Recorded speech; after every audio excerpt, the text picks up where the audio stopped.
Okay, it's Monday, July 1st. We will call this regular city council meeting to order. I'd like to welcome everyone to our city council meeting. Everyone please stand and join me in the Pledge of Allegiance. I pledge allegiance to the flag of the United States of America and to the republic for which it stands, one nation, under God, indivisible, with liberty and justice for all. roll call that. John. Here. Kathy. Here. Harley. Here. Brad. Here. Rodney. Here. Jessica. Here. I would ask for a motion to approve today's agenda. So moved. Second. We have a motion from Harley, second from Don. Any discussion? Roll please, Deb. John. Yes. Kathy. Yes. Harley. Yes. Brad. Yes. Rodney. Yes. Jessica. Yes. Motion carried. Across the mayor's desk, I just want to thank Shay Filgis again for helping us with the videography. And the July 4th holiday is quickly approaching, so I just wish everyone a safe and happy holiday. And with ABATE in town, just please be aware of the additional motorcycles that will be around town. So, anyone else have anything they'd like to share?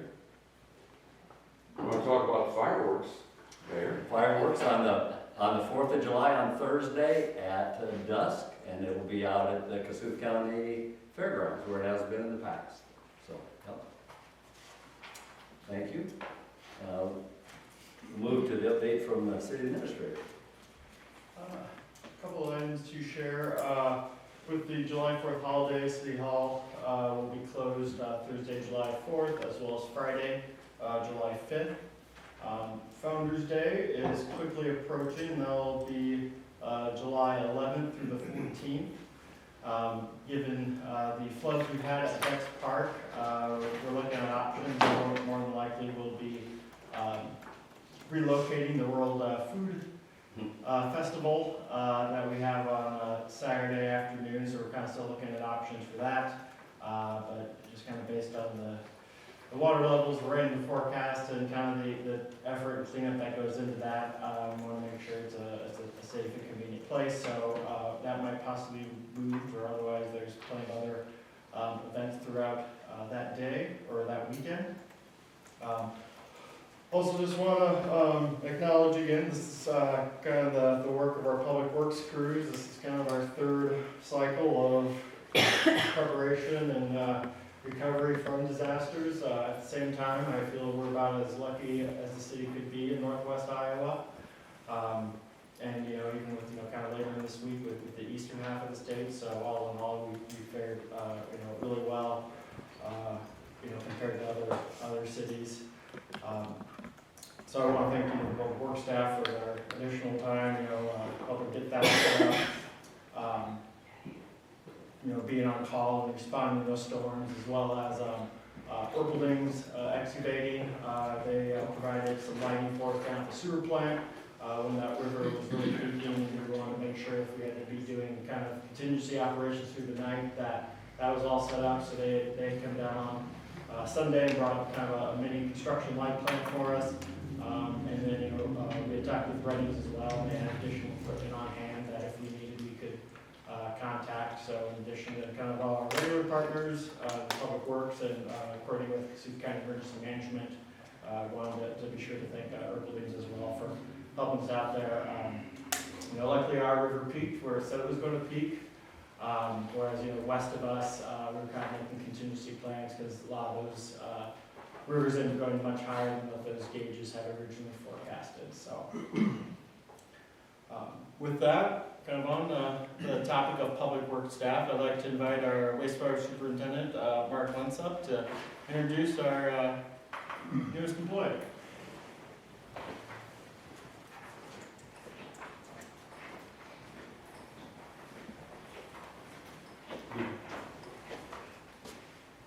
As of Friday, we are full staff again. I'd like to introduce Kyle Travis. He's our new employee. Okay. Welcome. Thank you. A little bit about yourself, or? Oh, sure. A little bit about yourself. Originally from Harlan, born and raised.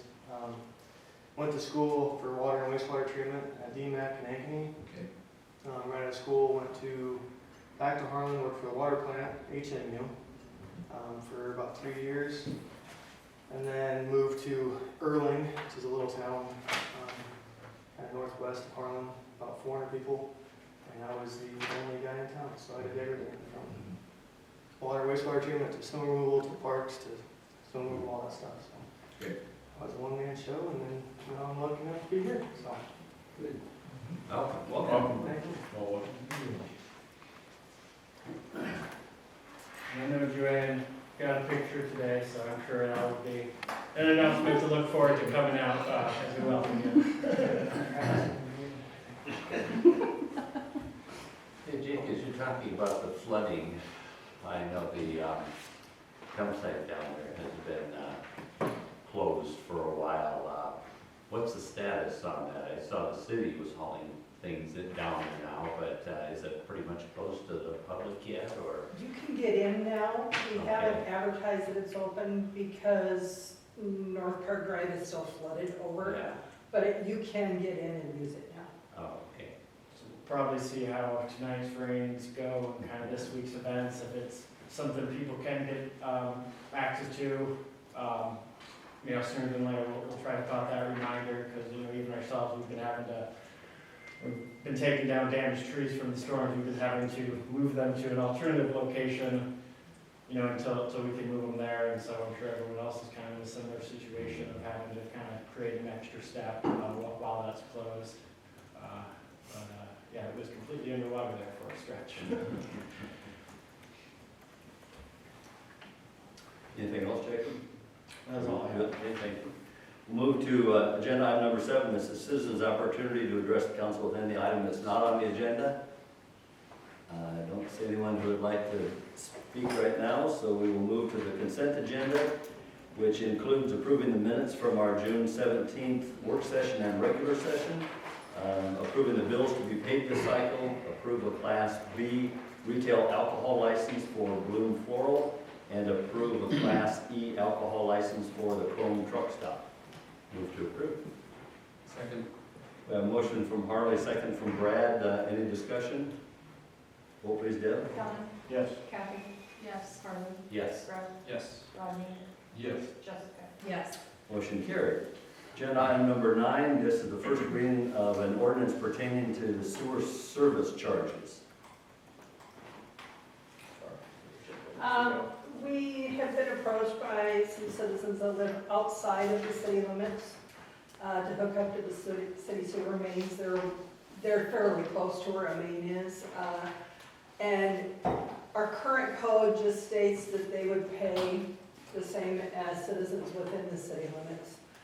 Jacob and I have talked about it, and I honestly feel if you want to use city utilities outside the city limits, you're not paying city taxes, you're not participating as part of the city, but you want city utilities, you need to pay a different rate than what our citizens do. So what Jacob and I have come up with is the people who are outside the city limits obviously do not have water. So we would work with AMU to get an estimated water charge, but all the flat fees, the infrastructure fee, the service fee, et cetera, would be 200% of the flat fee for citizens. We would also require them to sign an agreement that if we should ever annex in their area, that they would voluntarily annex into the city. So when this item came up a few months ago, we looked at, what other cities do, and it's pretty typical. I'd say we were kind of the exception of the way ours was, that either you charge a kind of that premium rate, which is anywhere from 150% to 200% of the fee you would be paying if you live in the city limits, because you're getting the benefits of the city service without, being part of the city. Some communities just were flat out, you can't get it unless you annex at that time.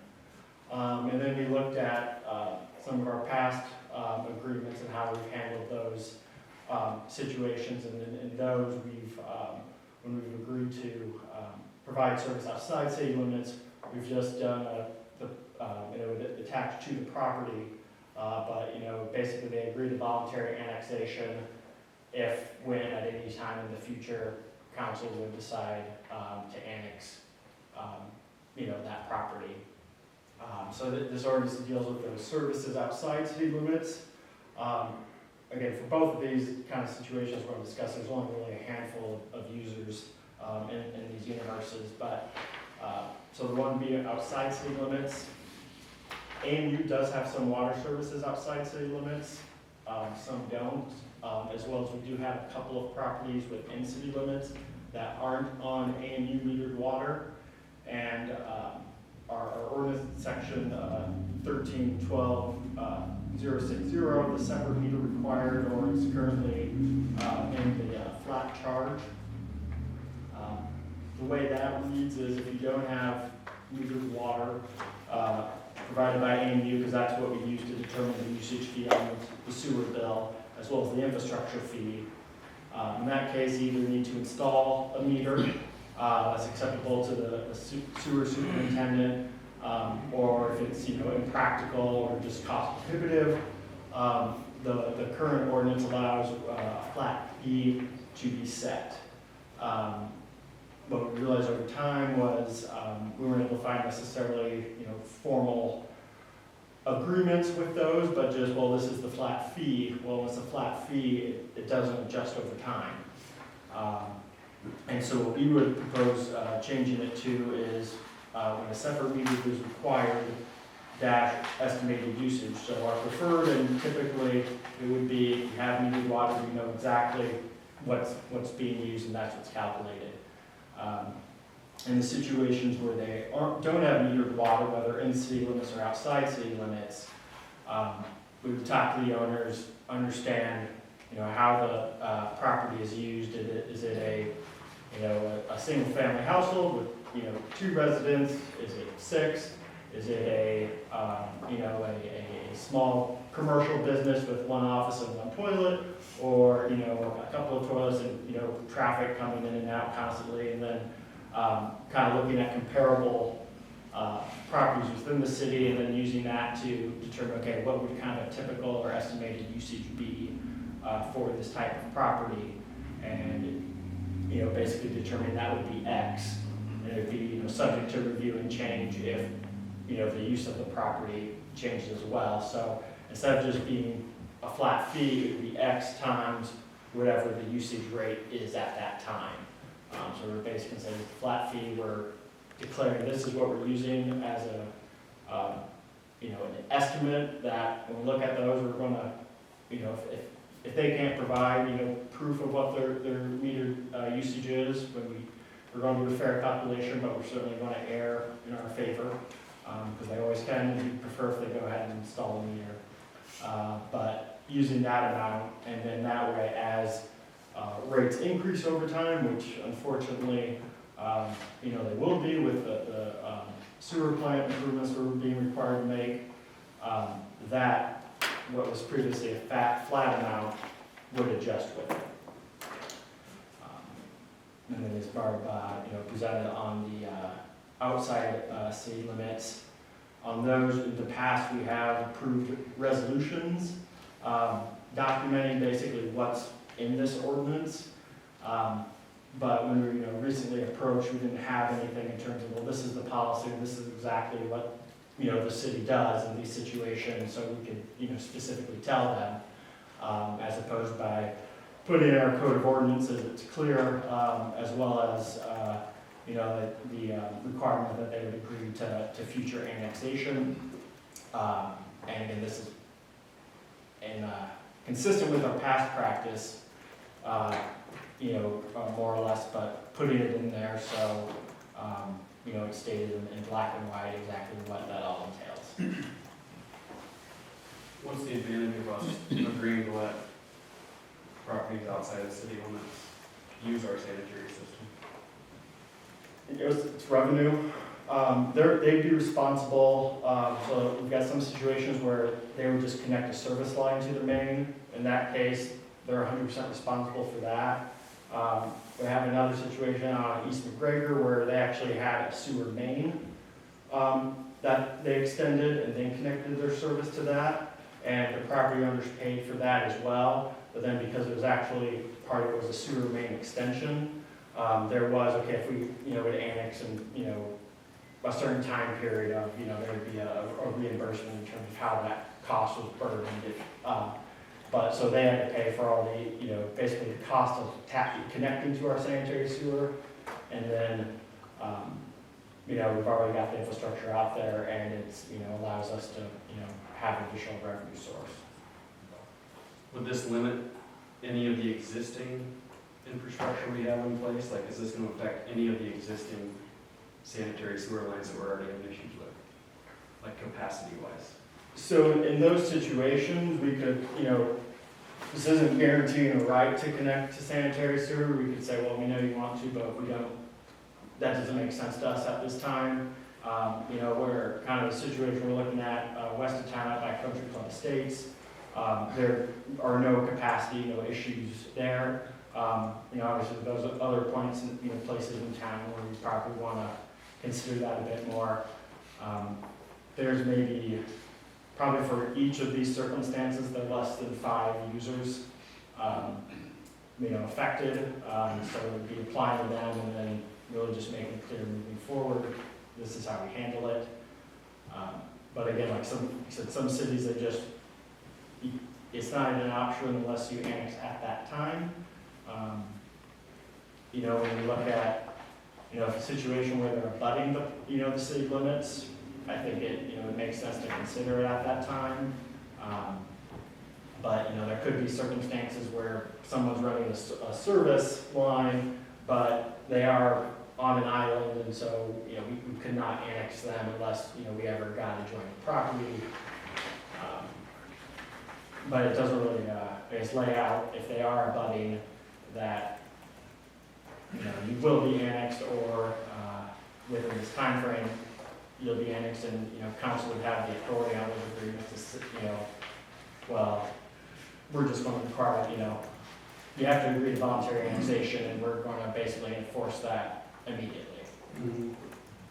And the 2 properties that we're working with on the west side of town currently started out, they wanted just sewer, then they wanted water, and at that time we told them they had to voluntarily annex, so they backed off the water, but they still want the sewer.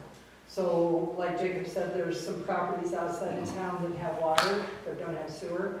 If they ever approached us to hook up to sewer, we would, and if they were an island, we would not do it unless they voluntarily annexed it to the city.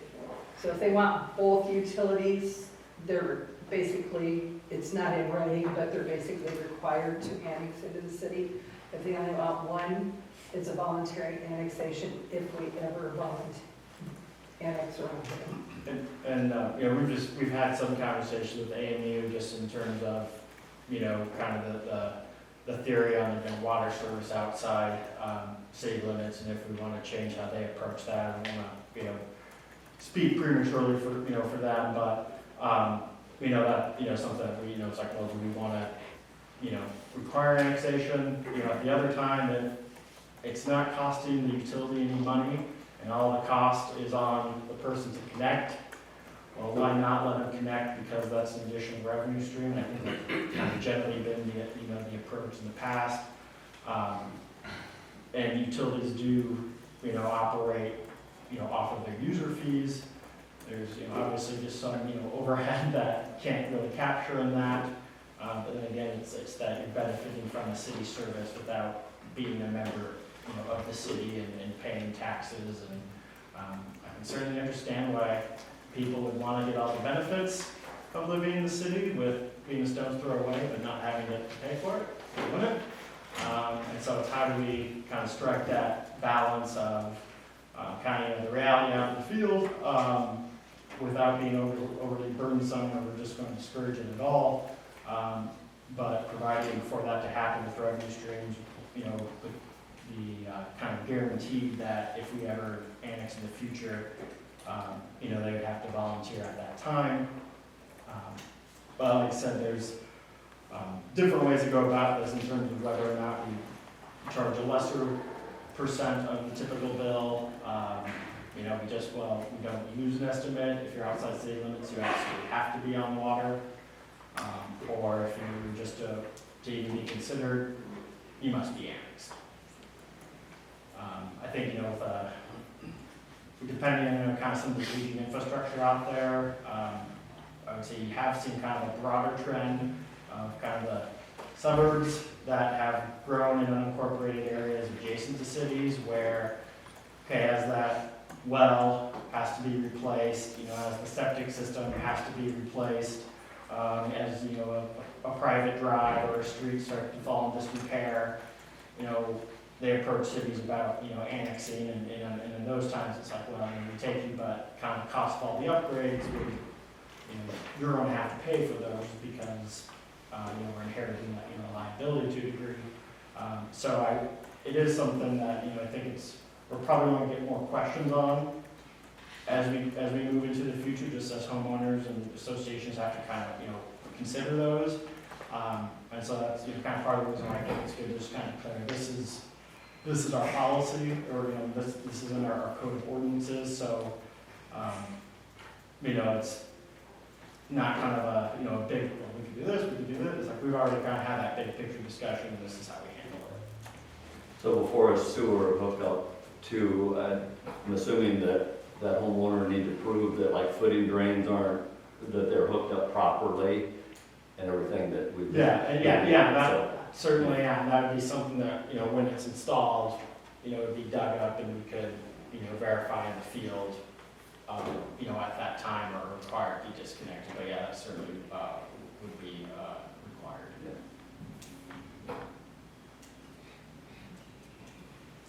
And then in my memo, I said, maybe it's best, just to be, to discuss and table it. And part of that is because we were having a lot of kind of just internal wordsmithing changes and then not give Paul enough time to fully vet things. And a lot of times it's those, relatively minor, but there's a way of writing these. I don't know if Paul, if you've had, Paul's here? Oh, there you go. His computer was Okay. just switch places. I don't know if you've had time to review it and give it the I have not, no, stamp I of was approval. gone all last week. Yeah, and so again, with this kind of being of a bigger picture, I think it'd be fine to just table it, and then if there's any kind of, call it for the sake of grammar and stylistic changes, so it's consistent with how we cite other sections of our code, because a lot of this is just referring to other sections. We can make those, or if, council would like us to look at other options, or, kind of start this in a different way, we can come back with a change. Well, I like what I'm seeing here. I think it makes a lot of sense. I have often thought the same for water too. It would be nice if any of you would view some way of making it an advantage to be in city instead of out of city to receive water service. I don't know, they probably couldn't have the part about annexation in, but pricing maybe should be adjusted somewhat. Well, and I have seen in other cities on the water side where they've done a higher price or required annexation, but I don't mean to speak for any, but I would kind of assume just, they're just following the practice on the water that they do their other utilities, because electric is, that doesn't follow city limits, that's a separate, district, and then same thing with, communications, telecoms, because there's private utility competitors, they go in and out, and so those two, kind of by definition aren't contingent upon city limits, and so water would kind of only be that, kind of one that maybe follow the others, or, maybe, require an annexation, or, tie it into cities, something like that. Yeah, I know Andy probably considers himself more of a business, but they are a municipal business, so they do have the responsibility to the citizens of the city to take that into consideration. And, that's something we've had, conversation with them about that, but it's kind of part of our kind of this routine conversations and reviews of how we handle things, and, kind of what, from the board's perspective, of, what kind of makes the most sense for them, because at the same time, it's like, well, if you wouldn't want to, if you can get a revenue, and it's not going to cost anything, why not? And so that's what we're trying to find that balance. I would say unless they have a meter installed, we wouldn't agree to do it. So, just so they don't abuse it, we have no way of tracking it if they're just constantly running water. Well, we have places in town that are not on city water, that are on city sewer, so we estimate their bill also. But for like outside city. But if limits- we're agreeing to provide them with this, then they can agree to provide a meter, or they would agree to be metered, somehow be metered. Yeah, I mean, there's ways to, you could, put a meter on a well, and I don't think we have any sewer, currently we have any sewer customers outside city limits that aren't on AMU water, but it did come up in, the discussion we had with the two potential. It's more where we've got a couple spots in town where water hasn't been extended there, and it's, okay, when that road gets reconstructed, at that time to do it. And so on those, it's, kind of sitting down with the, if it's a business, and kind of understanding, their operations, or, looking at comparable households. Because in that case, that we would be, the other water provider, and if it doesn't make sense to extend at that time, come up with a reasonable amount, but again, one that adjusts over time, and not just, oh, we agreed to this in the 90s, and then it's just perpetually that amount. Well, I guess I'm for at least tabling it and thinking about it, because whatever fee you're charging them and they wanna come, it's still gotta be a better deal for them to come to us, even though it's revenue, so I worry about that with capacity and extra. Why not stay where you are, but yet they don't wanna be annexed in? I'm almost like they should be annexed in first, myself, in my mind. If you're willing to pay 200% or 500% or whatever we tell you, just because it's still cheaper, Yeah, and, to me that, I don't know, on this, Until we get our own it would be capacity. cheaper to just pay that amount Yeah. and get annexed in what your equivalent taxes would go up. Yeah, And so, we just wanna go that route if you want. but I'm not saying I'm against it either, I just would like time to think on it. Yeah, and we can provide a version of it that just has that as a outright. If we would require that going forward, what will we do with the agreement we have with the one customer that's outside the city limits that is already on city water, or sewer, not water? Would we require That's them worth to a discussion to talk about. Yeah, and on that one, the agreement already does state they would voluntarily annex, and so that might be one that we just, hey, it's done. Yeah. I don't know, but good to. If it's just one, then yeah. It is just one? I believe there's just one outside the city limits. We have two businesses in the city limits. One does have access to water, but never hooked up when the main one out there because they have a well. The other one does not have access to a water main. I move to table. Second. We have a motion and a second to table this. Any other discussion? Vote please, Deb. Don, Yes. Kathy? Yes. Harley? Yes. Brad? Yes. Rodney? Yes. Jessica? Yes. Motion carried, thank you. Agenda item number 10, this is acknowledging a repayment of a small business revolving loan fund. Loan.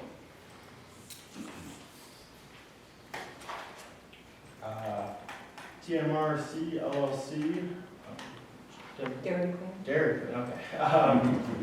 They have repaid the revolving loan fund that they had through the city small business RLF. So this resolution acknowledges that and then authorizes the mayor and city clerk to release the mortgage used to secure the loan. Move to approve. Second. We have a motion from Brad, second from Don. Any discussion? Vote please, Deb. Don, Yes. Kathy? Yes. Harley? Yes. Brad? Yes. Rodney? Yes. Jessica? Yes. Motion carried. Thank you for repayment of that loan. We'll move to, just going to get my paper moved here. Agenda item number 11, and that's a resolution that approves a settlement agreement. Paul, you wanna take this one? You wanna take this one? I will. All right.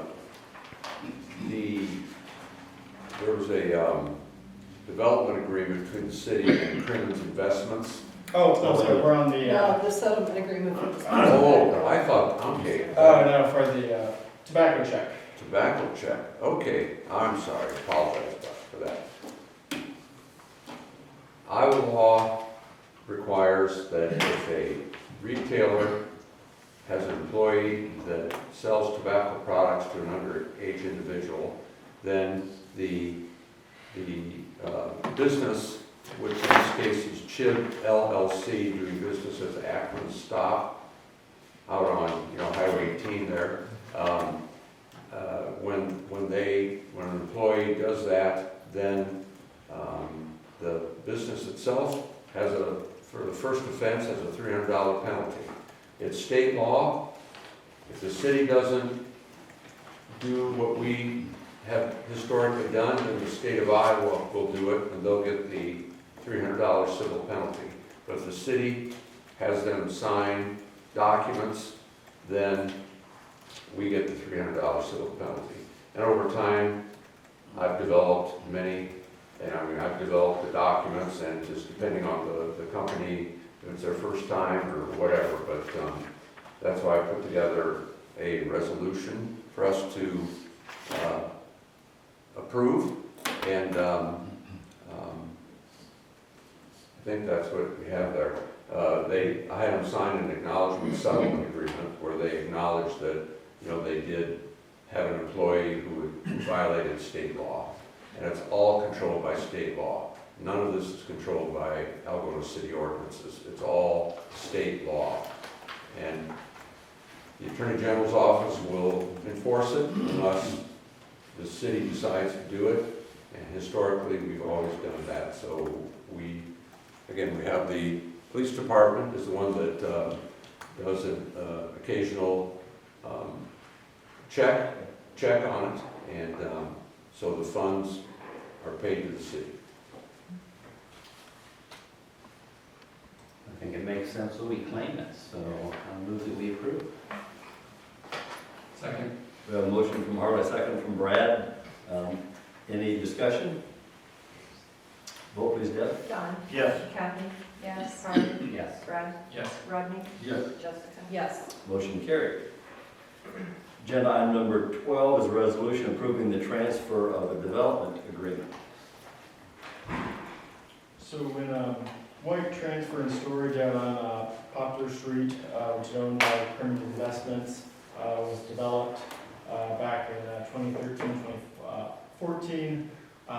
The city had a tax increment financing TIF development agreement with Crimmins that in exchange for meeting certain requirements in terms of building a warehouse, having a minimum assessment value of approximately $2.8 million, and creating and retaining a certain number of jobs at a certain wage rate, that the city would provide them economic development rebate grants, which would be equal to 100% of the eligible tax increment generated by that project and pay them back to the developer. So it's funds that would not otherwise exist except for the development. Part of that agreement included, that the development agreement or the obligations or the real estate subject to can't be transferred or sold without the city's consent in very standard language. We learned of a proposal between Crimmins and Snap-on, whereas Snap-on is going to assume ownership of that warehouse there and operate it. And this resolution more or less simply consents to that transfer of the development agreement to Snap-on. The development agreement is set to expire here at the end of calendar year 2025, and there's only one payment left on it. And that will continue, that will stay with Crimmins as part of how they came to the final terms on the deal. But more or less, this just consents to the transfer of that development agreement. From a practical standpoint, it really has no impact or effect, as opposed if it was a company that was going to be changing the operations, and they're going to shut it down, or things like that. So yeah. And And then I would recommend approving the resolution with an amendment correcting the first line there. And of the first and second paragraph, I have 2023 instead of 2021. Or excuse me, instead of 2013 listed there.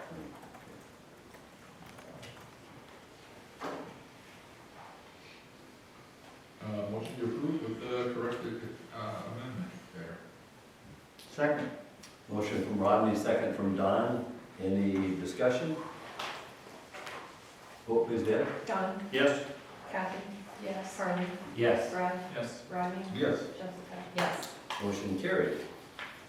Agenda item number 13 is setting a new date and time for our first regular city council meeting in September, as that date falls on Labor Day. So we recommend that it be rescheduled for Tuesday, September 3rd. So moved. Second. I have a motion from Harley, second from Kathy. Any discussion? Evidently nobody wants to be here on the second. So, vote please, Deb. Don, Yes. Kathy. Yes. Harley. Yes. Brad. Yes. Rodney. Yes. Jessica. Yes. Motion carried, thank you. Agenda item number 14, this is the second notification of Becky Zitrich's term expiring on the tree board. So again, that's just the second notification of that. Agenda item number 15, this is the first notification of terms of Jamie Lentz and Sharon Minke's terms on the cemetery board expiring August the 11th. And these trustees are appointed by the city council. And these are 6-year terms, so again, that was just the first notification of that. We'll move to agenda item number 16. These are discussion items to discuss the recent disasters and storm events. All right. Well, to begin, there's a few kind of stats I would like to share of kind of where we're at. Year to date, we all know it's wet, just to kind of provide some context.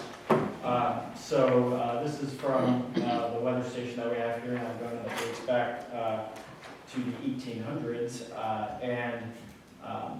As data is current as of today, but our total precipitation calendar year to date is 32, slightly over 32 inches.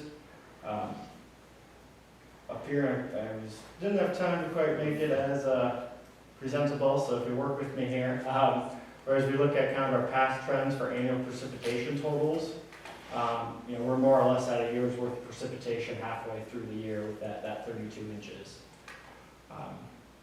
As we look at kind of a few of the different months in that period, so March through May, we had a little over 20 inches, which is, more than double what the average has been in recent years. And then if we look at April through June, we're at a little over 27 and a half. Again, that's double of what we see in an average year. I'm just kind of more specific month-to-month basis.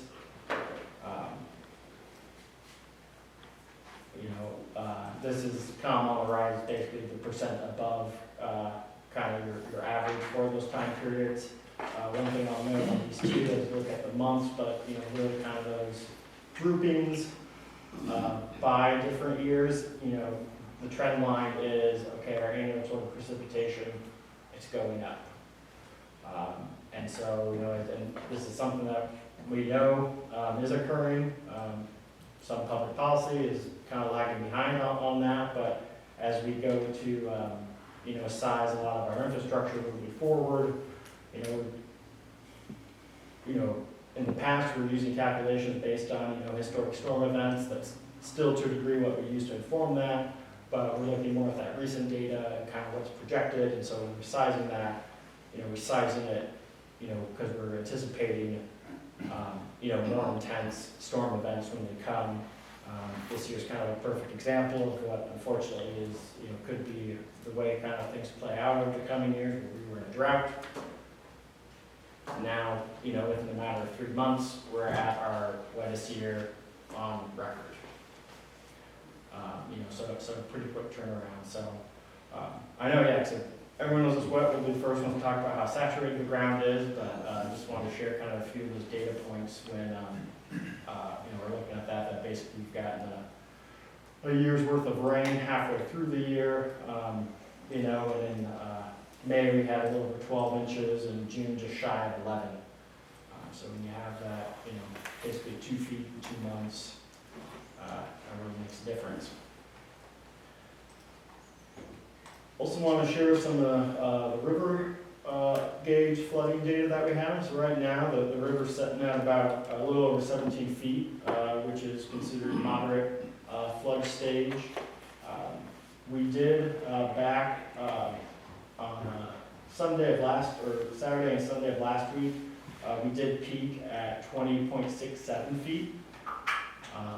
And then just for reference, that was preliminary would be the third highest peak on record, about 1.5 to 2 foot short of 1979 and 1993.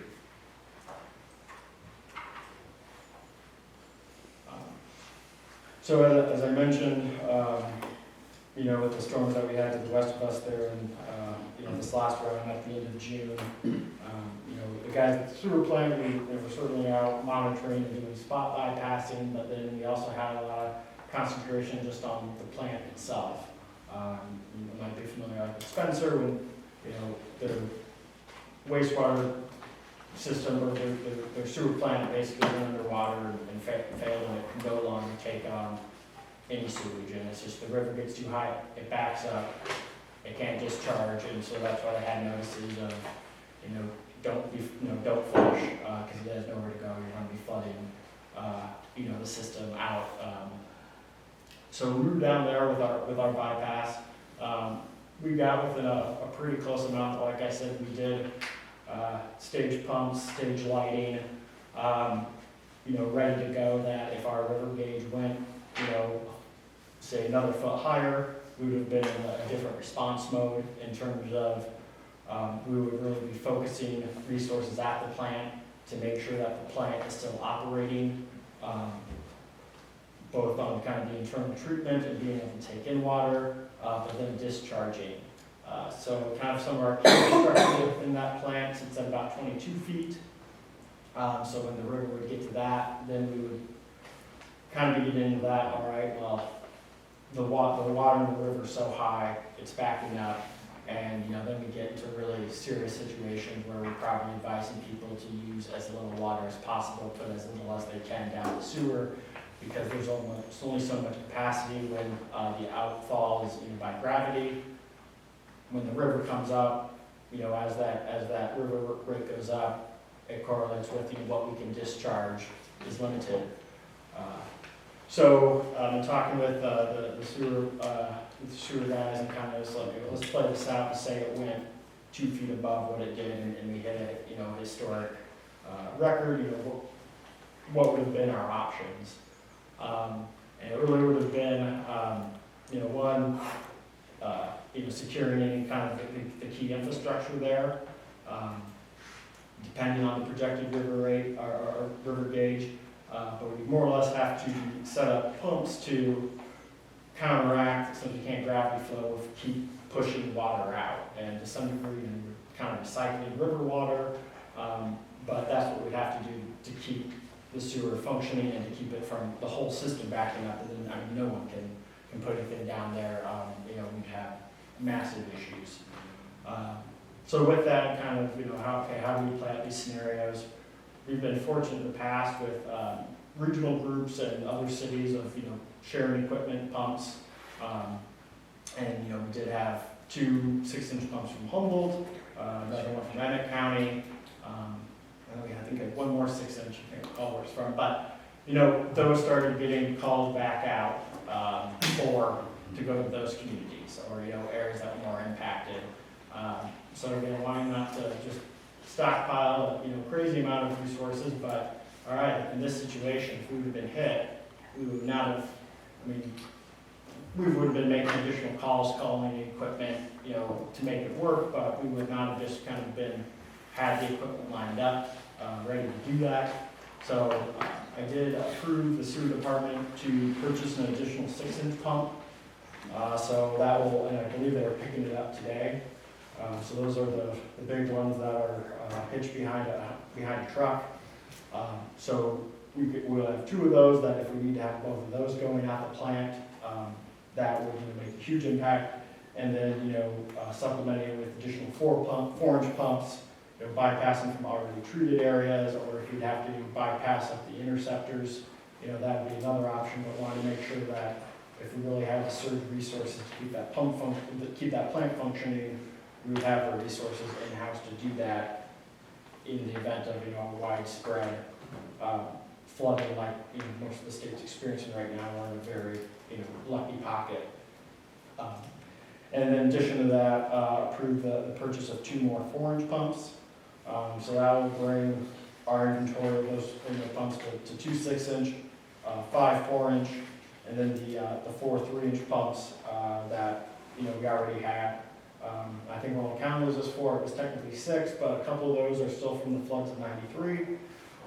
So they're expensive items, but they are items that we don't want to use, but we'll get out and exercise. They do have other purposes too, if we need to decant something or drain something to do a repair, that they get used. But it's kind of making sure we have that kind of self-reliant in terms of a disaster. We still might need to call additional resources, but comfortable with our baseline inventory. And then while we've benefited from borrowing pumps in the past from other communities, if everything's doing fine here, we could be a community that, helped another community out. So that's where we're at on kind of the equipment purchases, and, we're comfortable with that level right now. We're going to also review with WHKS Engineering on just review kind of, flood levels, what those elevations are at, things like that, and just making sure based on our, increased flow capability that we have the additional equipment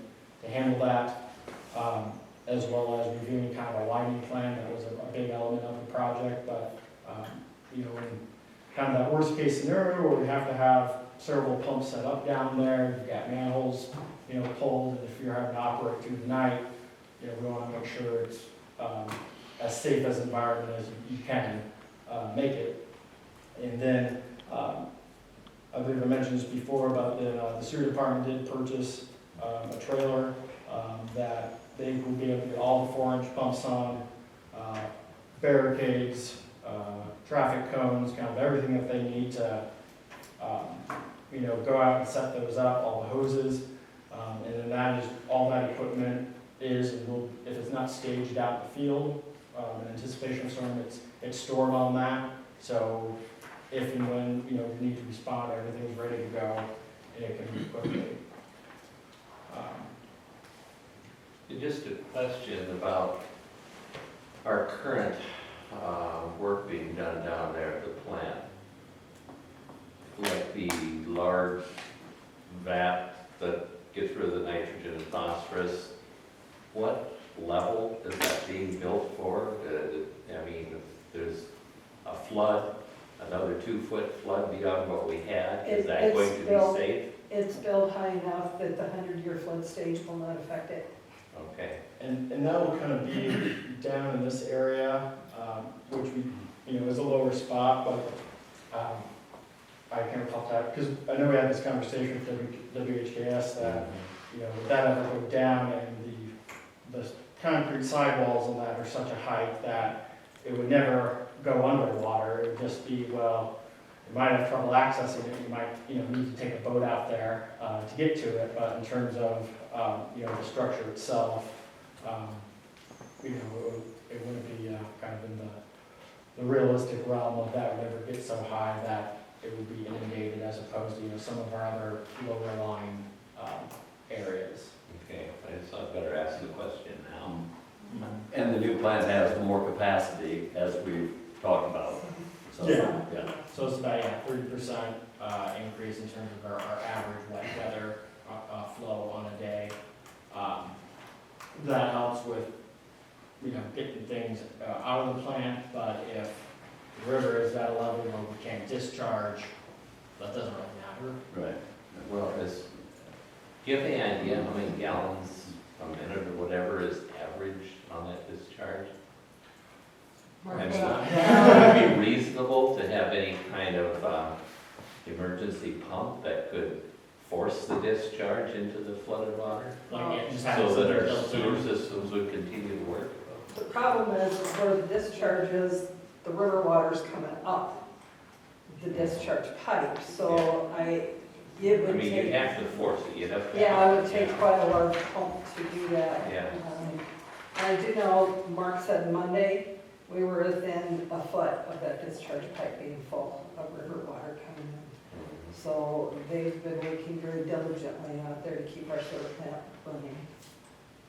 The river kind of got to a good height for, okay, seeing what it impacts at a very high level and kind of, all right, what happens if we do this, what happens if we do that, and just kind of seeing how it reacts without it being at a, okay, it's underwater, we're just in triage mode. You know, and also I should have mentioned my thank yous, Dick Lucas, was out there, Saturday night as well, and he was pointing out, okay, in 93, this is where it came up, so, we took advantage of it too to really, document, okay, when we're at, basically 20 and a half feet, this is what floods, and then we can, okay, what are those elevations of those other pieces of infrastructure, so we can know, exactly when we might need to sandbag, or if there's things we should, look at flood proofing in addition to. But it will just be kind of that, you don't ever want to have things that bypass into the river, but,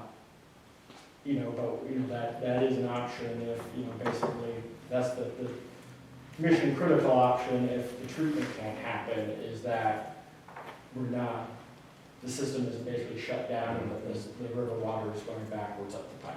Yeah, I'm thinking if you've got Because an we have existing pipe that you were within a foot of, is there a way while we're working on this to, I don't know if you could raise that, but maybe at the previous stage or whatever, have an exit that you could let the water out? It'd be approaching full treatment, but that would be better than pumping it out somewhere else. Yeah, no, we can have that, kind of, if there'd be a way kind of on the treated side. Somewhere where the water's a little higher being treated. Or Yeah, the problem is by the time it actually is treated, it's, back below ground. And so, as long as you have access outside of where the river has come into, you could, pull from there. But more than likely, you're just, the river water that is entering, through lift stations and, just the amount of water we'll have in the system, with the heavy rain events and ground saturation, that kind of having those pumps that, depending, kind of where we need to bypass out of those manholes, that, okay, we can move them there and do it there, as well as kind of having, if we need to have them kind of spread out locations, so if one system starts, one area starts flooding more, we have other areas we can still, pump out, it's not just centralized. But yeah, we can ask that question, is there anything kind of from a mechanical or pumping standpoint? We do have an emergency generator down there that, we're replacing with a project that, has the power to basically keep the plant running full operations in the event of a massive and extended power outage. As I recall, nothing specific to having, a pumping system for emergency flooding built in. I don't know if it even has to be pumping. I mean, it could be just, in those tanks, if they're sitting that much higher than the river, if you just have a gate you can open at some point to let it flow out. I just think now is the time to prepare for worst case situations while we're spending all this money on the plant. Well, and that's what they were doing Monday. They, normally when the plant is being inundated, they have a 6-inch pump running at the plant. They hooked up a second 6-inch pump at the plant Monday, just the water's coming in, they're pumping it out, basically. And that's all they could do. I don't know if you guys know it, but the outlet for the sewer plant, if you see that little trail coming off the shooting range, it's right in that area, just a little bit north of there. So that's a long pipe that we'd have to force water back out into the river. The final point of treatment is the UV disinfectant, and so it comes through here and then basically just goes at an angle underneath the shooting range. And so like, yeah, where we were, pumping, it was, more or less right in this area because that is where the river was then.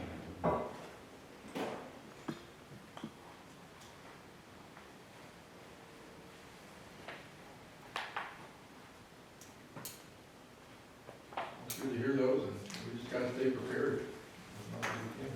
Kind of on the topic of sewer, and this kind of ties into the next item with what we're looking at for kind of future projects, but so the South Main Street study area, we were just kind of backing up a second. So we originally were going to have Chris Mueller here today for a work session to go over the community liaison program, just do a presentation. That had to be rescheduled because of conflict for July 15th, which I had forgotten. I had told WHKS to plan on that. So we're gonna have to have a conversation, which one of them maybe switch to August 5th. But kind of a few updates on what they've been working on. So the North Park Drive junction boxes there behind Heifer Precast, they needed those raised.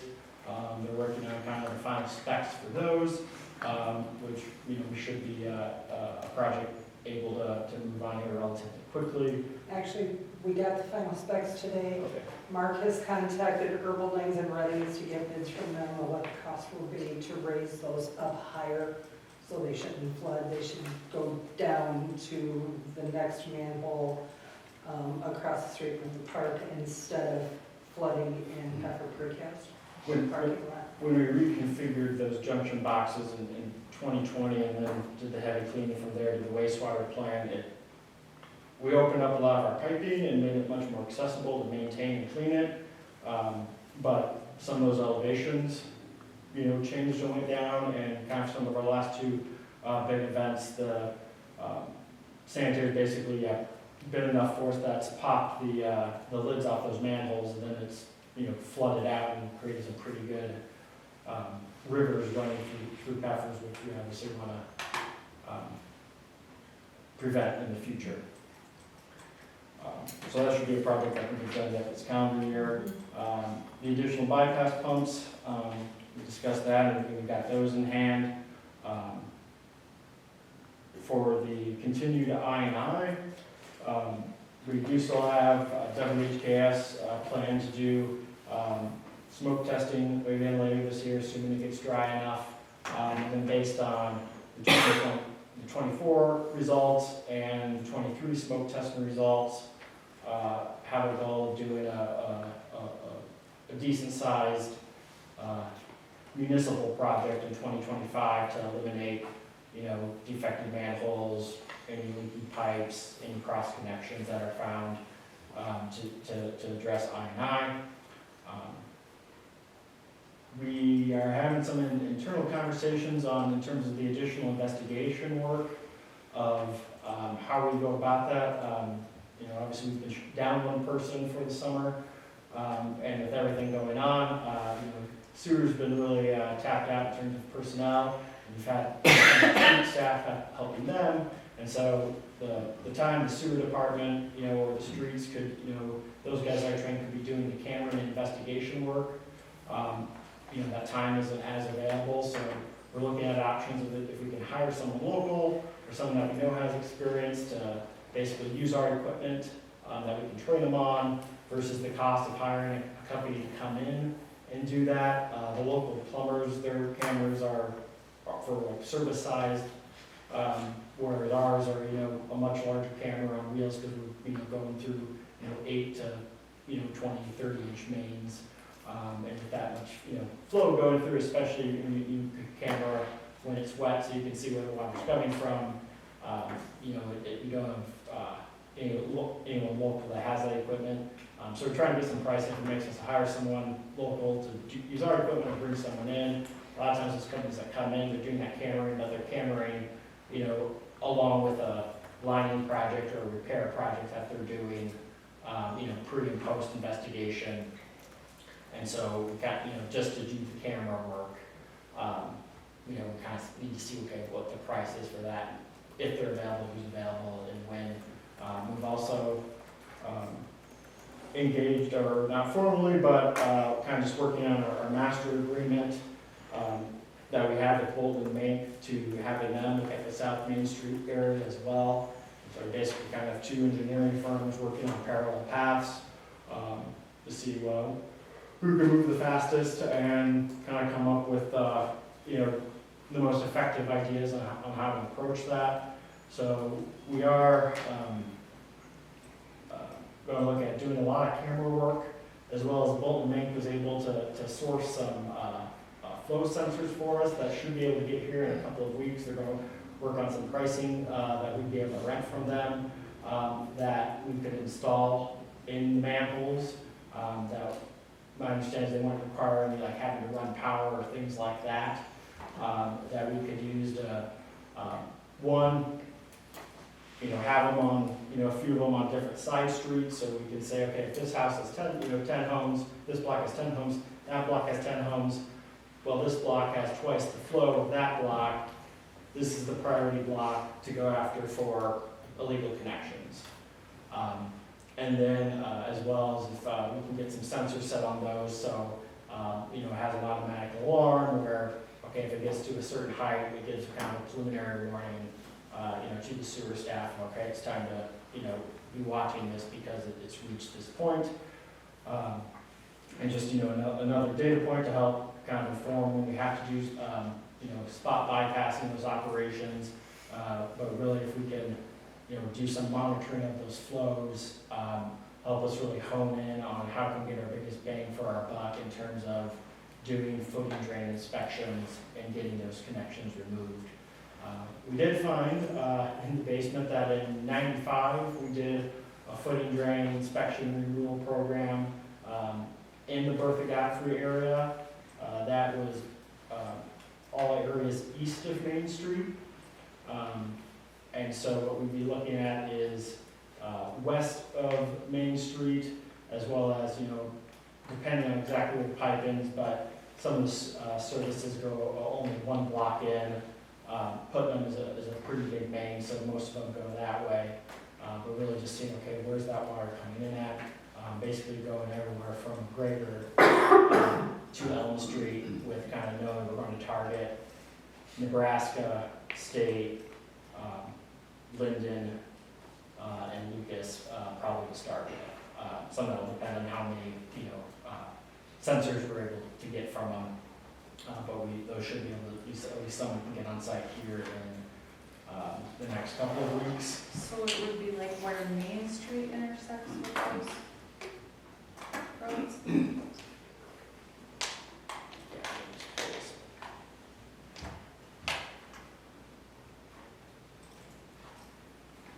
See, we don't think it's Main Street itself that has the footing drains, we think it's the side streets that are coming into Main Street. So we need to figure out the flow that's coming into Main Street, and that's why Main Street's backing up. So when that section of street was reconstructed, they did take a camera, there and, okay, check, and, make sure there's not a footing drain connection, or if there was, it was addressed at that time. So yeah, we don't think it's on Main, but it's really everything that feeds into Main. And that's why we had originally kind of identified a broad target area, basically, everything in here. But, that's hundreds of households, that's gonna take time. Again, we did find, okay, as part of that area, we already did inspect and we can verify, these were not connected and these have been, and these have been disconnected. So that's less, testing we have to do. But, even that, with bringing in a company with several cameras to do that, that's just gonna be a very time-consuming project, especially one at a time. So we wanna hone in as much as we can on the problem areas and then prioritize those. Because it would, take several years. I mean, if we were to take on the city as a whole, trying to do that, and then Right. enforcing it, and, you know, assuming we could roll out some sort of cost share program, you know, who knows what, you know, type of obligation, that would, you know, commit us to, so if we can get them out here, and then continue some sort of more routine, inspection or checking of those, and then whenever there's, you know, we do street reconstruction work, you know, we're checking them at that time, you know, or whenever there's any, you know, other service line work done that, you know, those are being checked for to make sure they're appropriately plumbed. Okay, in the middle of the picture on the bottom there, go up a little bit, there's that one that's no, the other way. There's one going across the field there. Is that a city line going Yeah, to that the goes sewer out, from there? that goes out to the high school. And then that, Then that comes back. and then that goes up, flows north down Putnam Street. Oh, So, they are gonna review the camera footage of that, that we have. And then that's another item that we're gonna try to find either, you know, locally hire or a company to check that. We don't think, that is, likely, an issue in terms of, you know, backing up Main Street because it goes down Putnam. But, you know, just given the, you know, it is clay pipe, the manholes are sealed, but anything's buried, you know, if it's shifted over time, who knows? But kind of so hopefully eliminate that as an option, or if there's a problem, discover it. But kind of really kind of map that, kind of focusing on that south neighborhood.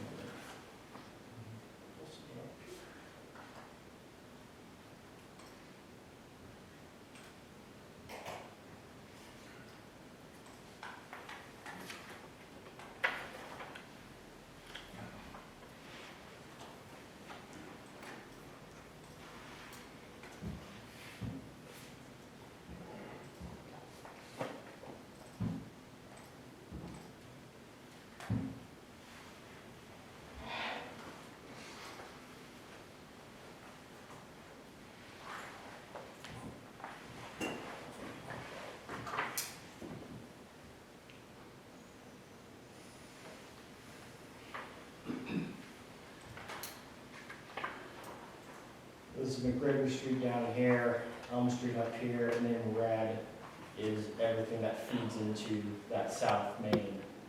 So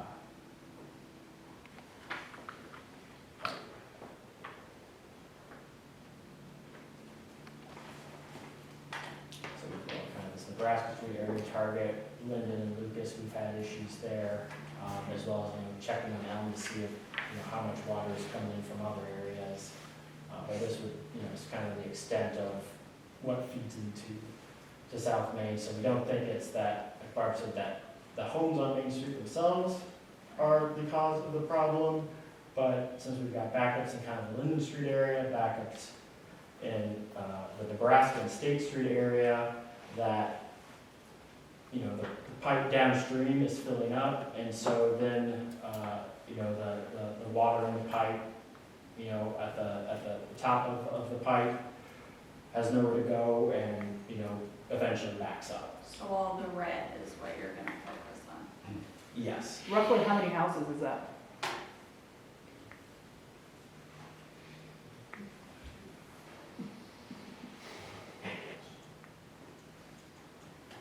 I don't know, 100, 200.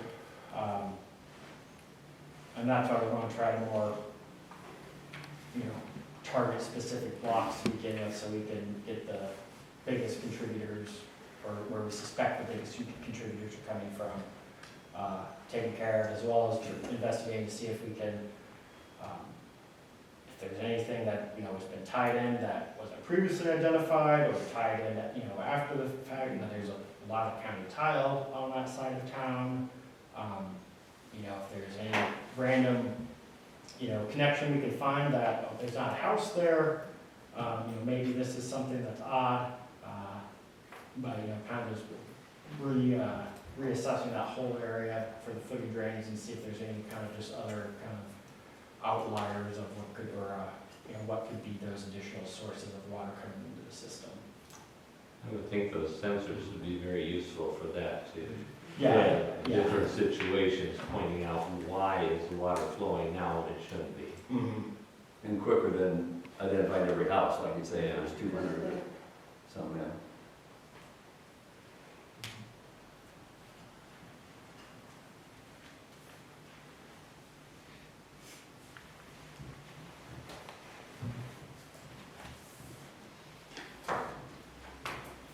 I guess then the other thing that we're gonna look at doing kind of as part of the South Main is, doing some modeling and just, you know, kind of just seeing, okay, based on the flows that we are seeing and, you know, the number of services,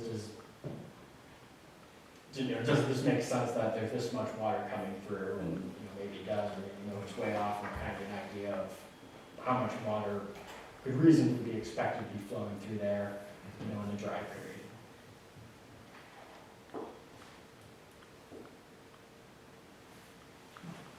It sounds like there's a lot of proactive steps with the pumps and the survey there and stuff, so, yeah. Good.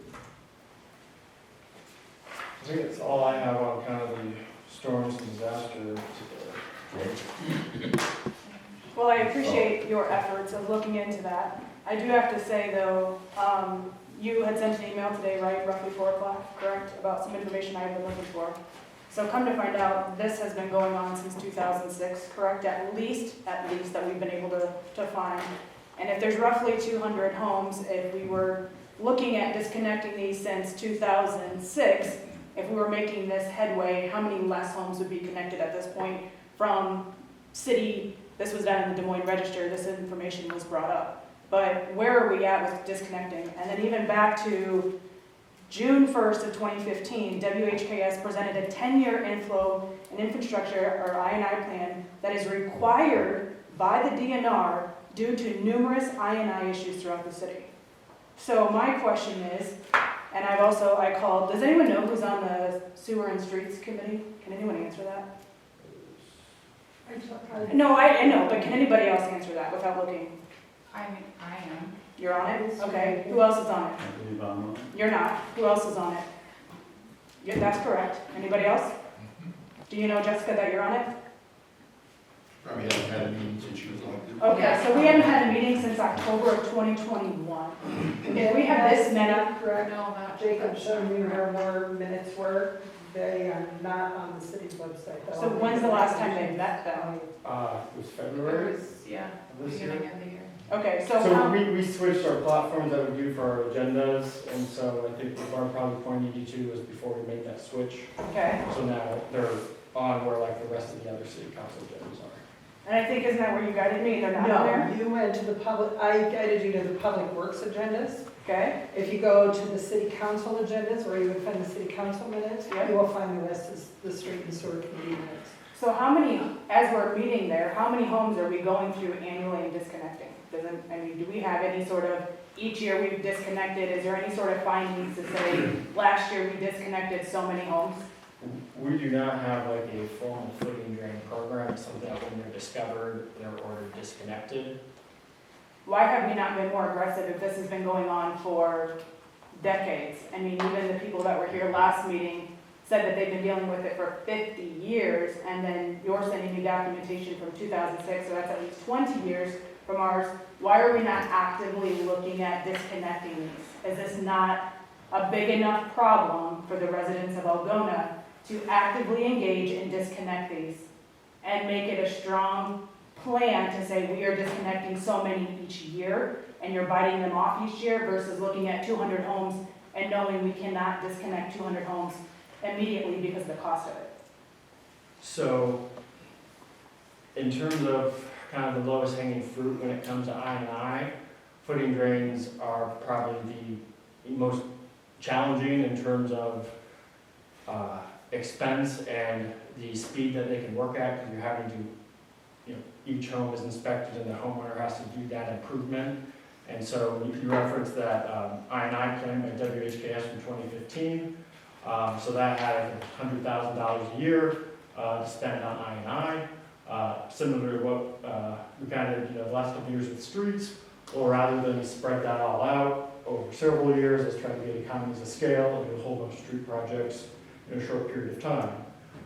And so that's when the city in 2016 and 2017, we did a $2 million lining project, which was basically 20 years worth of what we had in the I&I plan for I&I budget work, lining, I think it was probably close to a quarter of the city, between 20 and 25%, and then reconstructing 100+ manholes. So rather than spreading that out, we basically took that all out in one big shot, because that was,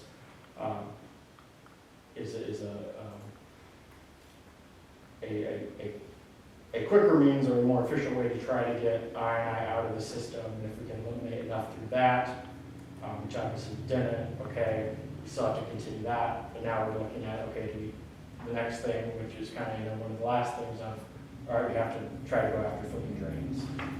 So I guess what is the plan to go, I understand you're smoke testing this, is there any more DNR involvement at this point, knowing that it's not clean water and the amount of times that you're doing bypasses that you have to report to? I mean, what is the DNR saying at this point with the situation of Algona? The DNR right now, Jackie, has been inundated with bypass reports from multiple cities. They have only responded to us that they have accepted our report. Well, I can And appreciate down that. the road, when they have time to compile all the information that's coming at them, because they're not just getting reports from Algona, they're getting reports from multiple towns in the state of Iowa, Nebraska, Minnesota. So when they have time, at least the Iowa DNR, when they have time to go through that, I'm sure we will hear from them what they expect us to do in so many years. But at this point, no, we have not heard anything from them except we have received your report.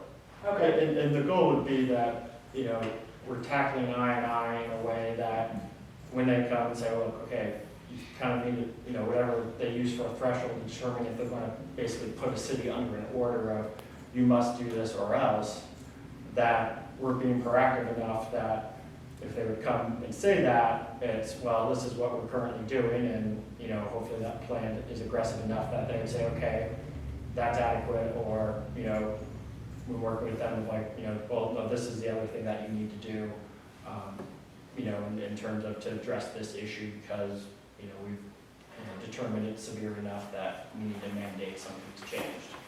Okay, and just for the record, who was the engineer on South Main Street, even though you don't think it's the problem? Who was the engineer for that? Bolton Mink, Okay, and was there a secondary engineer company? no. Okay, and who was the contractor that physically did the work? That was Ivy Grove.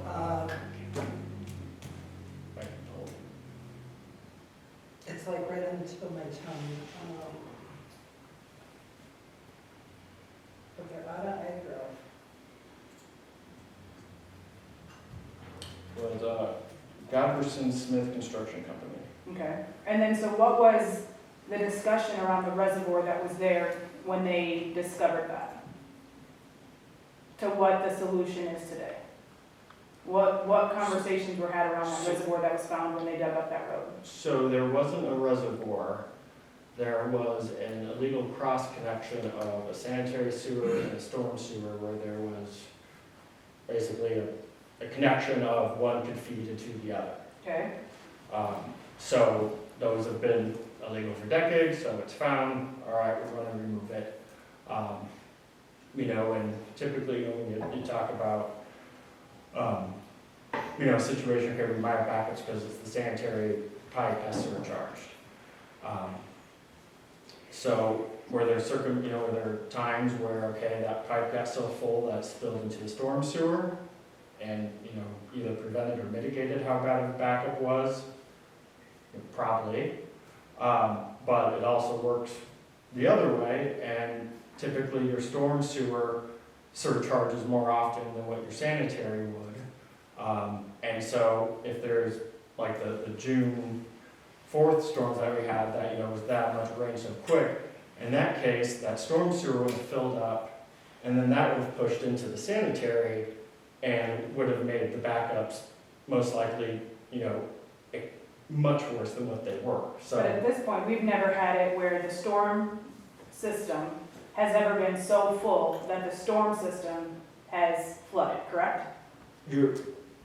Because it's the sewer water that's It- flooding, or is it coming out of the storm? I just wanna make sure I'm understanding, because we're always pumping out of the sewer, right? We're never pumping out of the storm.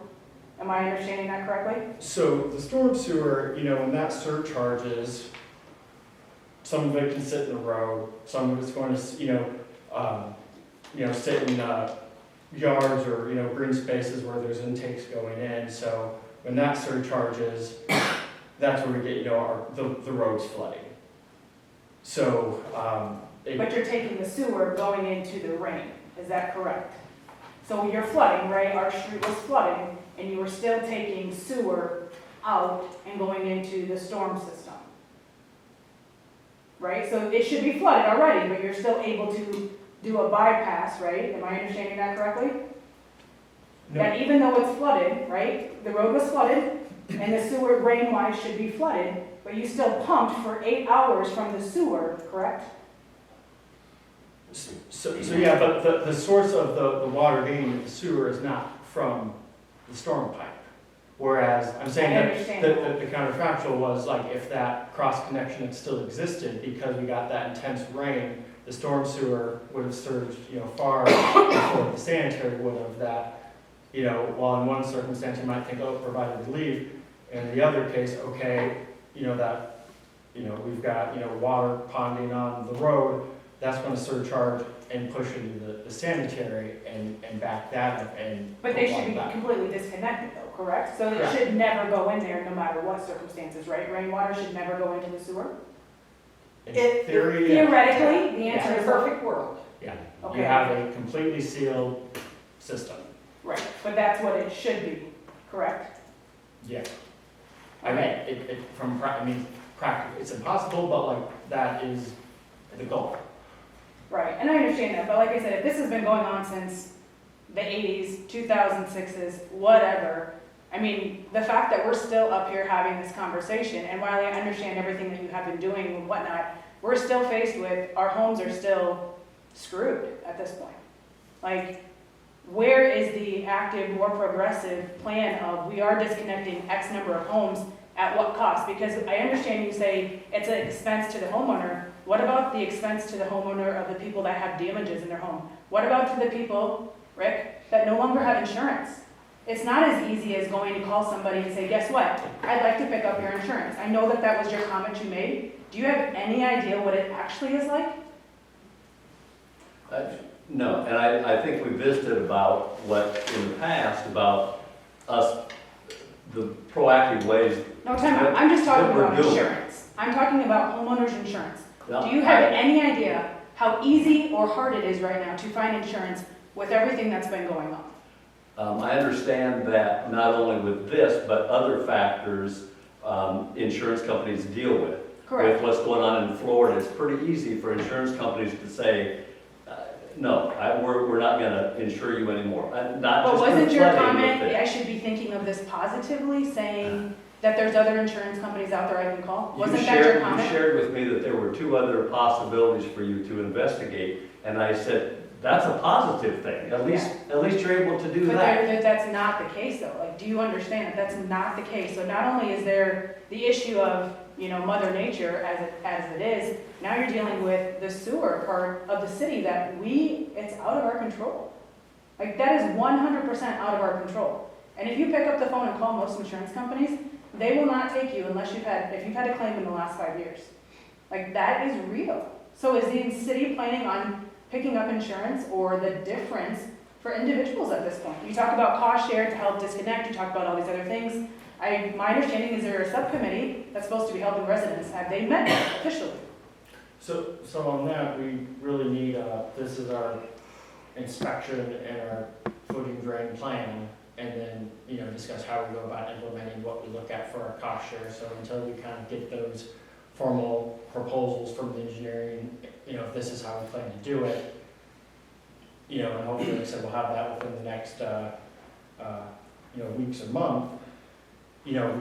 I've shared some examples of this is what other communities have done, but until we kind of get to that stage, we're actually talking about what we're going to do to the extent.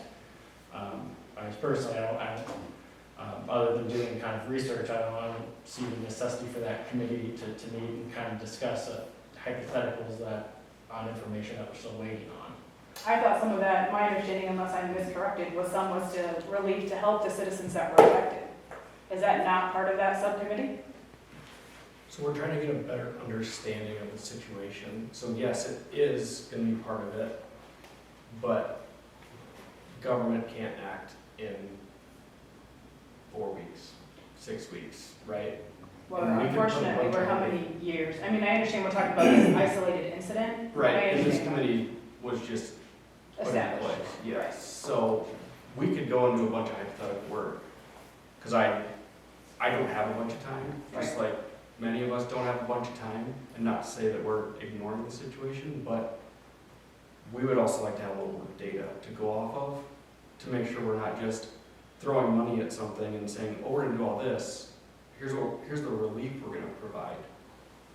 And then have one engineer come back and say, well, this is the data we have, and the other engineer say, this is the data we have. And then everything we just talked about was like, So is there 50% time constraints more. on these engineers so we can move things forward? And I get you don't want to rush it to some degree, but at the same time, is this just an open-ended, whenever we find it conversation? That's Because- why we have two firms working in parallel tracks, because we're gonna see who's the fastest and who's the best. And we'll who go through determines that. that? Based on what they're able to provide within that timeline, and, you know, we've been sharing, this is the situation, this is the data that we have, what's the best way to approach that, and then evaluate those and have a recommendation from, you know, council, which would be, you know, let's hire this firm to, you know, or this company to do the inspections and go down this route. So just like Bolton and me presented 2 weeks ago about this beautiful project, are they both going to present to the city and at city council meetings so everybody can hear this? Or is this going to be behind closed doors? Or what's the plan with that? I imagine there'll be, you know, meetings with the, you know, their staff and kind of this is what we're proposing to go about. And then we'll, you know, meet and kind of consult what makes the most sense, and then, you know, either bring one or, you know, both. These are kind of the proposals. Here's our recommendation on how to go, and some of that is, you know, negotiated back and forth, and like, well, you know, we want to make sure this is done first, or, you know, like with Colton Mink, they were able to find and source meters for us very quickly, so it's like, all right, we're going to go ahead with you guys doing metering, because you're getting to it. Okay, and since they did the project, how do they not have prior to 2015 the blueprints? If they're the ones that physically tore up to know what they did before and after, how come no one can find the blueprints from before 2015? I don't know if that road was built in the 30s, the 50s originally. But how did they just tear it up, or how do you go to a construction company and say, I want to do this without having a plan? So there's utility survey work done where all public and private utility, their locations, their elevations are all identified. And then that's what you design the project around and then what you build on. And then there's always, okay, you get in the field and you find the things you didn't expect. And then that's like what's documented on those as-built plans that I sent you, which is, you know, basically this is how we act. This is, you know, basically how we bid it, how it's designed, this is ultimately how it was installed, and then kind of any, you know, items of note put on there. And then so from the houses, they're 6-inch clay pipes, is that correct, what they were previously? And the city, why did they go to 4-inch if the clay pipes were 6? Why is it a degress from 6 to 4? I don't know why that specific decision was made. When I asked the engineer, he said it's, you know, a 4-inch is residential standard size, and the reducers they use on those, the flow lines are matched, so it flows the same. Why it was decided to do 6 instead of 4 specifically, I don't know, but.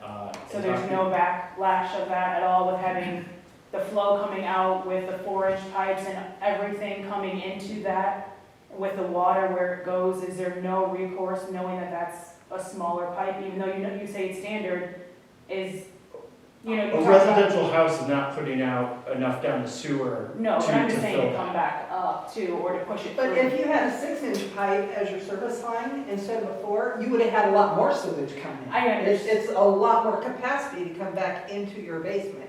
I So the understand. 4-inch pipe is actually better for you, and that is a standard residential sewer service line. But what did you put over by Garrigan? Because didn't you, when we were talking about this, isn't there bigger piping over there? We upsized storm sewer over at Garrigan as phase 1. There's a phase 2 to do Poplar Street, and then there's phase 3 to do the side streets in the Garrigan neighborhood. To what size? So the storm sewer was built at a capacity that the neighborhoods to the west, when storm sewer infrastructure is someday extended there, that there's capacity on McCoy Street to take all of that. So before, the old pipe was basically sized to drain McCoy Street. So now, for as the conditions exist today, it's way oversized, but that's because we want to make sure there's the capacity, because one of the issues we have out there is that whole area is a swamp and it floods. And if we move these footing drains and we've got all these sump pumps now pouring out in the yards and streets, the storm sewer infrastructure out there is so inadequate or doesn't exist that the water has nowhere to drain to. And so that's why we upsized the storm. So, and along McCoy, installed, and we do this now on all our new reconstruction street projects, we install a dedicated sump pump line so the homeowners can tie their sump pump or their footing drain pump directly into that and not into the storm sewer or the street drainage by the dedicated sump pump line. So it is basically laying the stage for when we can eventually get to the rest of that neighborhood to address the flooding issue. We aren't, oh, well, now we can't drain it because we've got a capacity issue at McCoy. Understand. So is there any talk about putting that over by South Main area, this whole red area as well? Granted, you just torn up this entire street. How long ago? Is there any thoughts of putting anything in there of that sort? Okay, we're talking storm sewer, and your problem is sanitary sewer. I understand, but I'm just saying in general, is there, Upsizing the storm sewer is not gonna solve your problem. well, would it not help other areas that are flowing storm sewer wise? Can they, if you're gonna go in and you're gonna reconstruct these homes, right, where they have to disconnect, is there ways or means for them to go somewhere else? Because where is that gonna go? So we're gonna remove one to create another, is what I'm asking. So the Garrigan area, basically everything Finn Drive and west is like the swamp of the swamp. Right. And so that area has a very particular drainage problem. Whereas when we look at other areas of town, in terms of capacity to handle the other water, if there are limitations in spots, it is nowhere near as severe in terms of the undersized and the scope of the area that's undersized, like it is in Garrigan. Right. I just know that you have mentioned that we are the most shallow area, and I understand they're two separate things, but I also understand that there's a lot of illegal connections that are present. If we find illegal footing drains, they will probably, I should say, if they have a sump pump already, those footing drains will go into their sump pump and be pumped out either into a dedicated sump pump line or over land. They will no longer be going into the sewer, sanitary sewer, which will alleviate the amount of water going into the sanitary sewer. We don't have surface flooding in your area except for when we get the 7 inches of rain or the 5 inches of rain, whatever, in that short period of time. A lot of streets have surface flooding. Right. So upsizing the storm sewer in your area is not going to solve the sanitary sewer issue. The houses, we find the footing drains can drain over land until a point in time where we redo their street and put in the dedicated sump line. Okay. That will get them out of the sanitary sewer and eventually into the storm sewer by running over land. Understand. Well, again, I guess I'm going to still push the issue of how many homes can get illegal connected. And I know you're waiting for engineers to get back to you, but I know the expense is a concern for other homeowners, but what about the expense for us? And so while I hear your concern for other individuals and what it's going to take them to disconnect, what about the concern for the people that are already affected? Because that doesn't feel like that's the same conversation.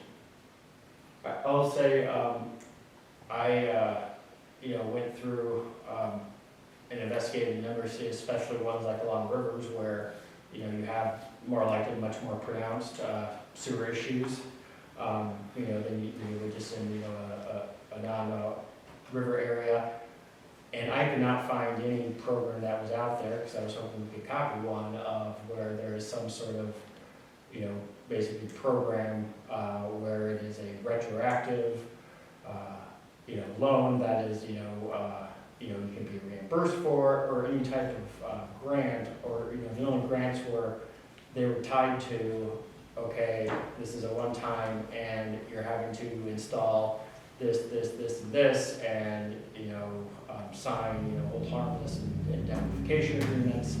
And so, at this point, we had not been able to find, okay, what's a program using city funds after the fact out there that we could model off of, to, assist homeowners, and how do you needs test that? So that's where that stands, and then, on the footing drain side of things, it's, again, until we kind of know, okay, what's our concentrated, universe, and, can get, some updated, kind of cost estimate things on, okay, what one of these might cost. Again, this goes back to what we have in the sewer budget, for those things, those all have to be balanced. So can there be reallocation of funds, so instead of doing projects like this, can the sewer budget be adjusted, knowing that there's issues, and obviously if there's all the issues back, and if the DNR is putting a plan in place that's required, I mean, this has been going on for years, so is there a way to reallocate funds to fix this faster, so that we're not still having these problems? The sewer utilities is paid by sewer users, so it would be, issuing additional debt to do a larger project. But there's no other way to move funds or aid in that versus the users, there's no other way city-wise to change that? I don't know if there's a technically any legal restriction on that, but every municipal financial advisor and auditor and person who's worked in government would tell you not to do that, in terms of how projects are funded, who's using, who's benefiting, and, anything that would go to like, sewer funds can't be transferred out to any other department. Right.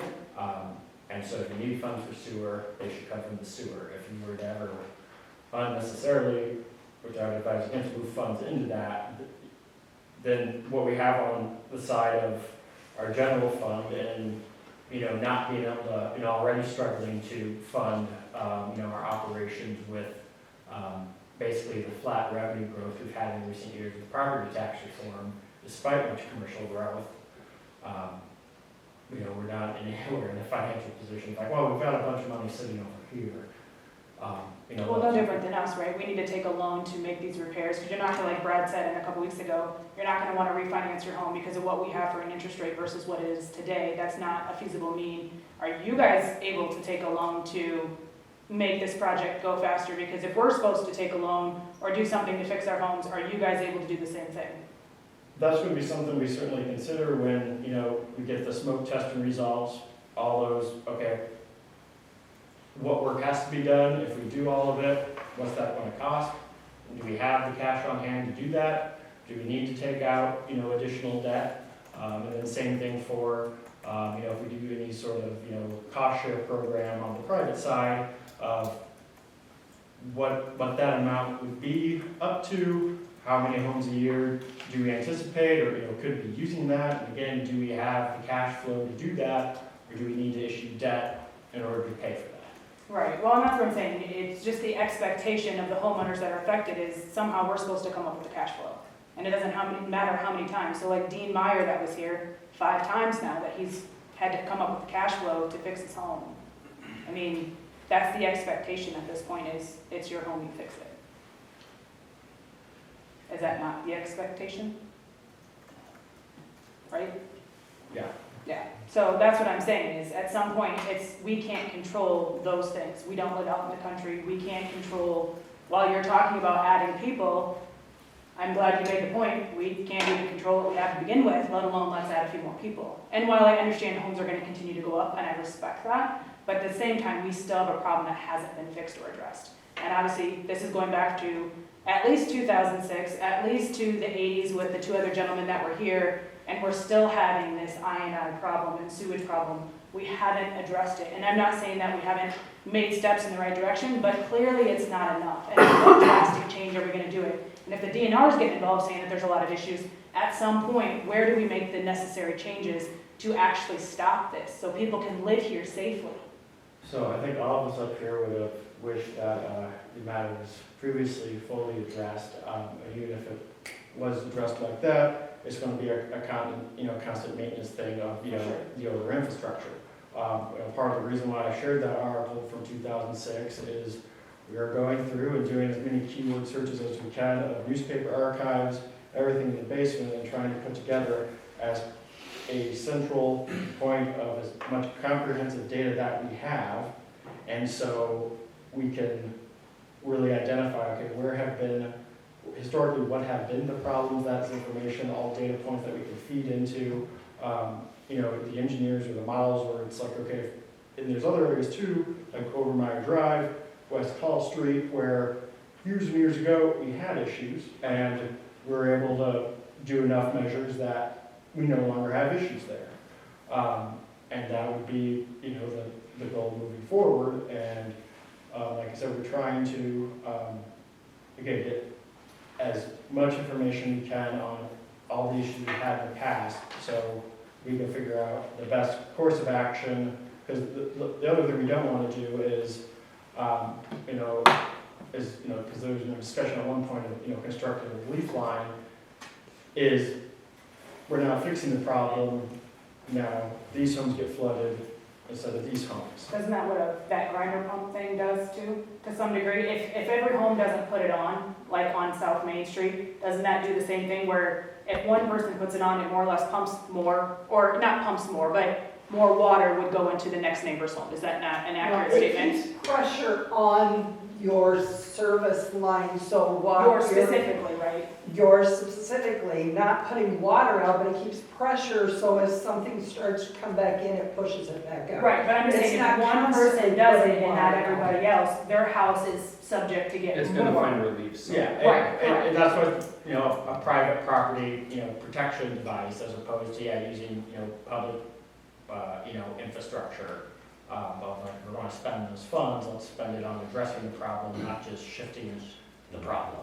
So like where some of them, it was grandfathered in and you did all of them, when it came to our street in 2018, it was a percentage where the city helped pay for a percentage, even though it was a known problem, not everybody did it because at the same time, it's still a cost. And so that same thing wasn't offered, even though, so is that gonna be, not that people wanna put them in, because trust me, I have one, I would love to take it out, because it smells and it's annoying, and you have to have it serviced, and guess who has to pay for that? We do. I mean, I feel like that's a Band-Aid though, of fixing the problem. Yeah, it's not a permanent solution, it's an option homeowners have until, So then would the city, if they fix the problem, if you come with these two engineers, will you pay to remove it from my house? no. So we put a band, you know what I mean? Do you get what I'm saying though? Like, we have this, have you seen them in homes and what they smell like and the service, and have you seen them opened and the smell? I mean, it stinks. I mean, that's, The homes over in Meyer Drive are very thankful that they have them. That's all I can tell you, Jackie, that's the only people I've talked to. And so when that program was established in 2015, the first year, because we targeted over Meyer Drive for that, city paid 100%. Since then, it still is, the city will pay 80% of the cost.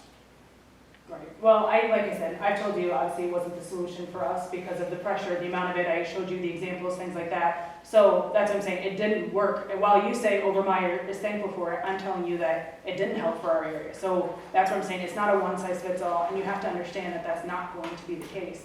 And I don't think you understand that.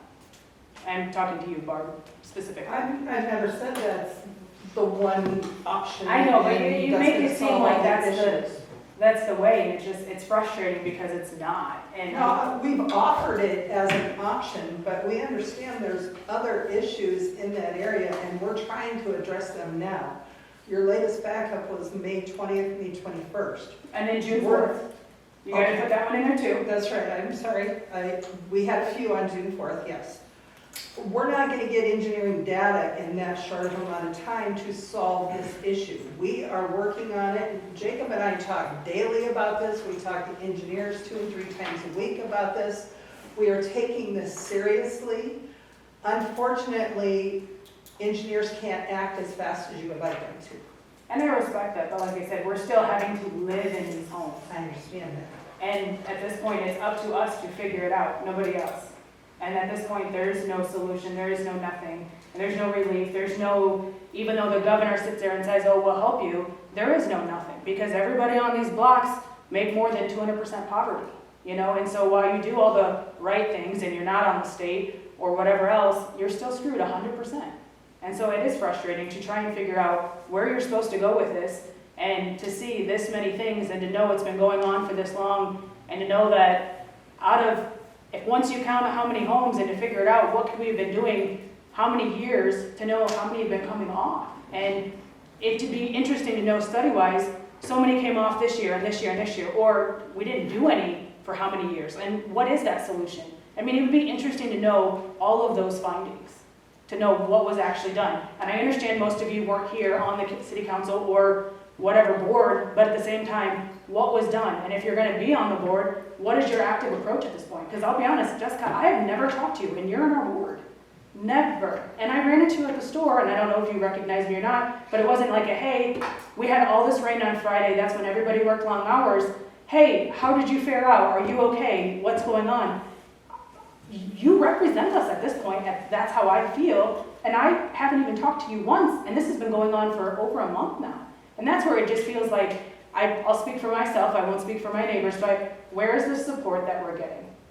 You know, and if the City and Streets Committee is meeting, how come anyone hasn't reached out to us to say, hey, can we talk to you directly? What are your findings? What's in your home? Where is this? Where is that? And that's where I think the biggest frustration is we have to come here on our Monday nights, we don't get paid for this, and we have to fight for our homes. We have to figure that out. We have to dive in. I have to ask for information for the blueprints, for this, for that. I'm going back through all of these notes to understand there was this 10-year grant, you know, from the DNR and all of these things. Why am I, as a city homeowner in Algona, having to dig in and try and find a solution as well as you? And while I need to be able to trust you guys, like you said, we wish the people before would have done it. Well, we don't trust anybody at this point because this is our home, these are our financials, these are our families that are 100% affected. But I'm doing what? Just probably as much research as you, and I think you made that comment. I'm digging in just as much to find what is going on, where is the money being spent, how are we figuring out these testing, and we still don't have an answer. And I understand it's not going to happen overnight, I get it, but at what point is there a solution? At what point are there the findings? At what point we're going to get to that next step? Because unfortunately, I don't want to be Dean Meyer living there 50 years and replacing it 5 times. That's unnecessary. And I'm sorry, I get that you don't want to see us up here and you probably wish you weren't coming to these meetings, but we're probably going to continue to come and waste our time so that we can continue to fight for our homes because that's where we live. I mean, that's reality of it. And we shouldn't have to. That's a fact. Thank you, Jackie. Okay, so is there anything else on agenda item number 17 with capital improvements or? We've got closed session after this. It's 7 o'clock. How much do you want me to go into it? Okay. Because it could, I just didn't know if there was anything you wanted to touch on. I will just, I guess, go real quick, just some highlights. So for 2025, for Canadian Pacific Railroad crossings, those are planned for reconstruction. We did submit grants to the state under the Section 130 program, which would fund 100% of all the signalized traffic and lights at all 4 of those. Don't know if all 4 will get funded, but you know, we certainly want to try for those funds. So that's a project we'll be working with the railroad on. So that'll be the crossings at Hall Street, Grone Street, Main Street, and Finn Drive. For looking at 2025 construction projects, so we're looking at doing another round of general obligation valuation bond issuance in 2025. Obviously the Nebraska Street, Thornton Street, parking lot and the two adjacent streets, would be on that list. And then, depending on kind of where we're at on, as we work out kind of our tax levy scenarios, interest rate performance, how much, scenarios we feel comfortable borrowing. We typically try to borrow money and then use it over a couple of years. So if we just kind of do one large reconstruction project next year, then look at, a street in 2026. And kind of next on those would be either South Minnesota Street or McCoy Street, McCoy Street north of State Street. South of State Street can be milled and overlaid. And then also looking at our mill and overlay project 25 of either South Thornton Street or Woodworth Street. And just for the sake of time, I won't pull up kind of maps showing those, but I can send something out and we can talk to the next Streets and Sewer Committee. But that's what we're kind of looking for street projects. And then for the street department building, something that we're having a meeting here next week with a consultant, and then plan to talk to a few different city administrators at a conference after that. Is we want to look at possibly utilizing a construction manager at risk procurement method. So this is something that was just permitted by state law a year ago or 2 years ago, and so we've kind of just been watching to see how it goes. Basically, what that does is you hire a construction company or a construction manager to be part of that design team, and then they can identify efficiencies in terms of materials or constructability. And then when you go out for bid, you've got a guaranteed maximum price. That's why it's that construction manager at risk of they're responsible for making this happen at this. And so it's to avoid those situations where all of a sudden you get something, 30% over budget, and now how are we funding this? I think it also is kind of that more of a focus on, okay, from a practical level, from a constructability level, what makes sense, especially with the motor inn building, that being a pre-existing structure,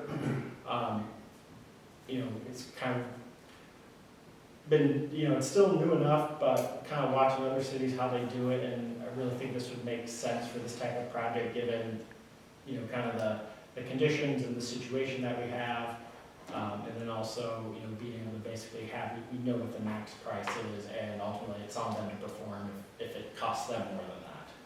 So that's something that we'll hopefully have to discuss at one of the, kind of upcoming meetings of how we want to go about doing kind of formal design for that. Just having an architectural firm do it all. We'd have to still have an architect involved, but kind of go more like the builders consulting in that design process.